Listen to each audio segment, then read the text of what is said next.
Es un gusto enorme recibir en estos momentos al abogado laboralista, doctor Eduardo Schell. ¿Cómo te va, Eduardo? Silvio Sacomani te saluda, un gusto enorme. Hola Silvio, ¿qué tal? Un gusto, gracias por el llamado, un saludo a vos, al equipo y a toda la No, audiencia. muchas gracias a vos por recibirnos y aceptar, obviamente, este convite. Bueno, a ver, en primer término, quiero consultarte en torno a estos 44 artículos.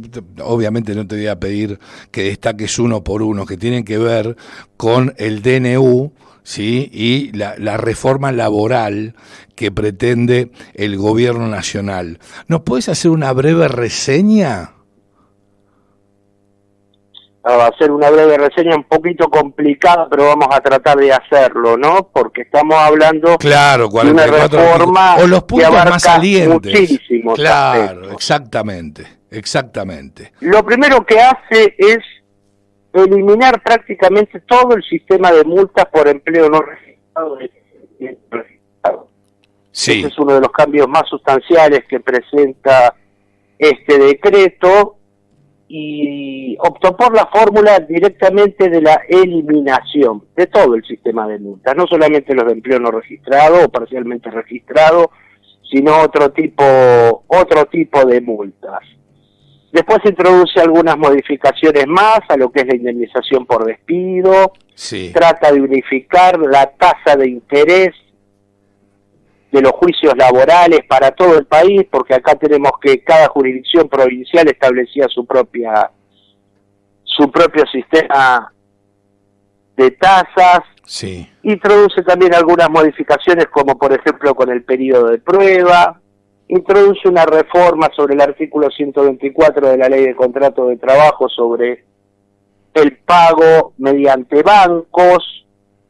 Este artículo que reforma el 132 tan controvertido, ¿no?, con respecto a las retenciones que hasta el momento tiene que hacer el empleador en materia de cuotas sindicales y cuotas solidarias.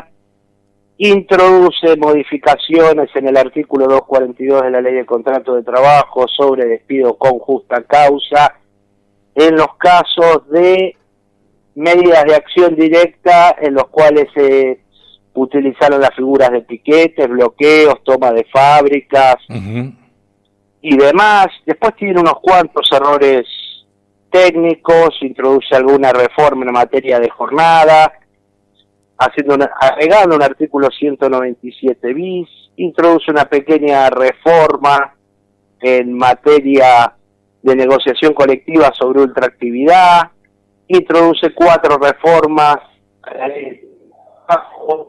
Estamos hablando de un cambio muy grande, Sí. en materia laboral introducido por decreto, que creo que es el primer antecedente que tenemos en democracia. Semejante reforma laboral y a través de un DNU es algo que no tiene antecedentes.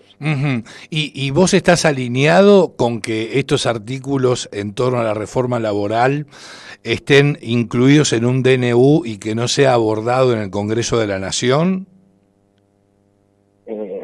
Yo estoy absolutamente convencido que semejante reforma laboral requirió primero de un diálogo con los actores sociales, proponer la reforma, introducirla al Congreso, debate entre los legisladores, sanción y posterior promulgación.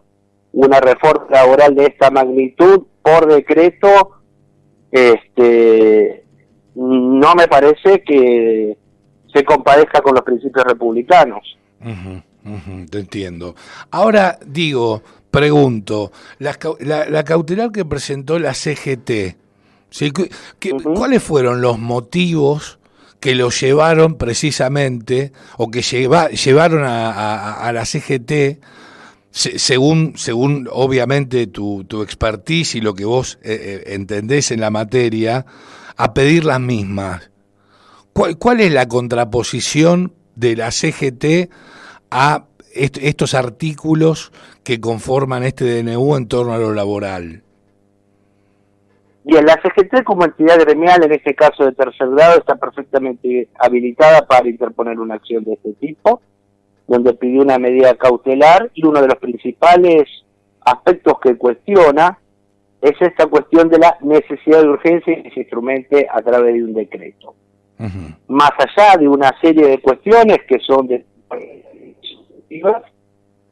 que se haya instrumentado a través de esta vía, es lo que impulsa y uno de los principales fundamentos de la CGT, y es uno de los principales fundamentos de los magistrados que resolvieron esta cuestión. Sí, sí, está claro, pero digo, ¿en qué le afecta a la CGT, a la CTA y a otros gremios, digo, algunos de los artículos que están incluidos en este DNU?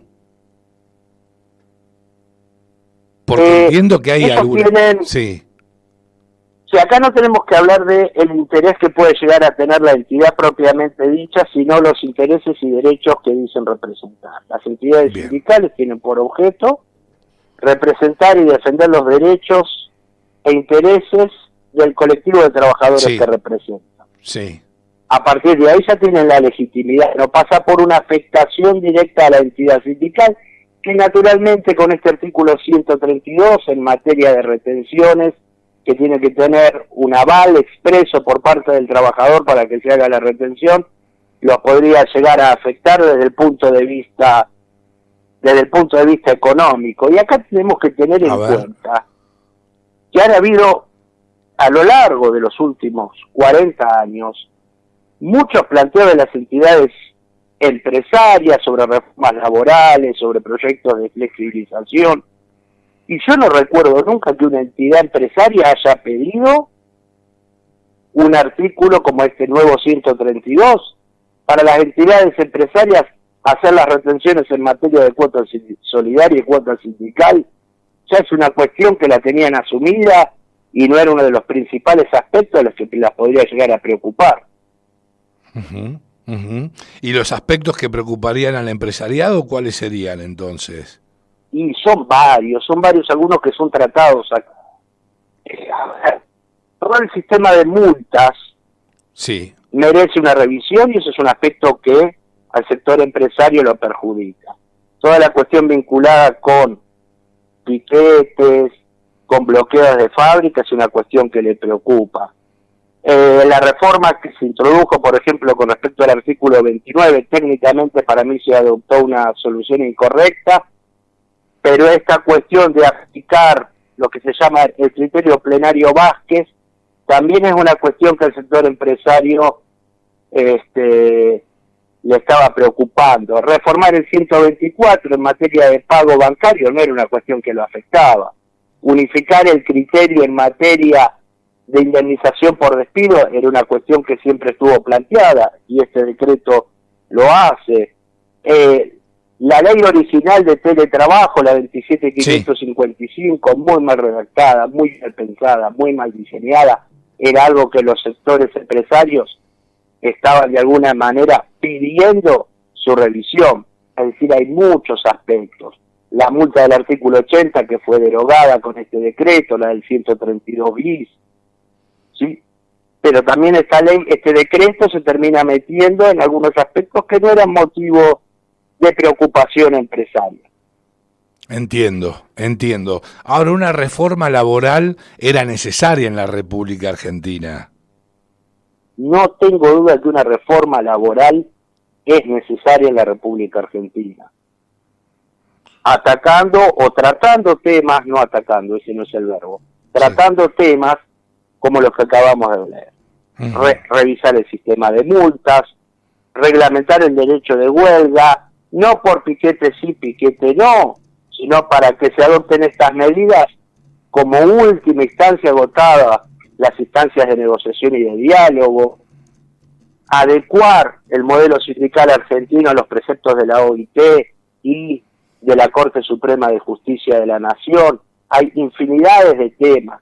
Lo que habíamos hablado sobre la ley de teletrabajo, que desde mi punto de vista una ley tan mal hecha y tan mal reglamentada habría que directamente derogarla y debatir una nueva con rigor técnico, como corresponde. Sí, por supuesto, hay muchos temas que deben ser objeto de reforma laboral, de eso no tengo duda, y siempre con el objetivo de justicia.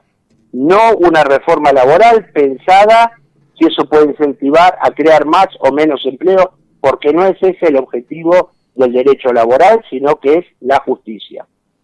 Está clarísimo, clarísimo. Fuiste muy, muy claro en todos los puntos que has abordado.